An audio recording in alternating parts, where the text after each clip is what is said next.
এই পৃথিবীতে আমাদের কেউ কারো পর না।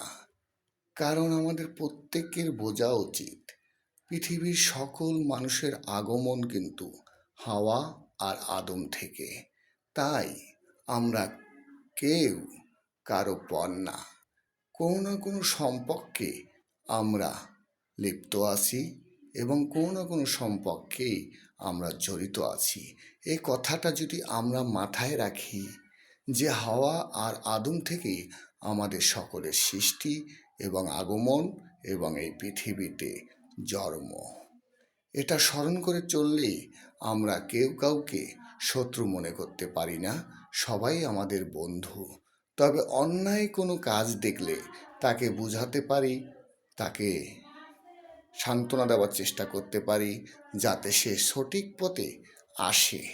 কিন্তু তাকে জবরদস্তি, জুলুম, তার জীবনের প্রতি হামলা, অত্যাচার, টর্চারিং করে কোনো মানুষের সুস্থ সমাধানে আনা যায় না। একটা কথা আমাদের সবাই স্মরণ রাখা উচিত যে একটা মানুষ সবাইকে এবং সবার মন কখনো সন্তুষ্ট রাখতে পারে না। কারণ আমাদের মহান আল্লাহ তাআলা সৃষ্টিকর্তাই সেই সকল কিছু, এত নিয়ামত, এত কিছু দেওয়ার পরেও তার বান্দার সকল ধরনের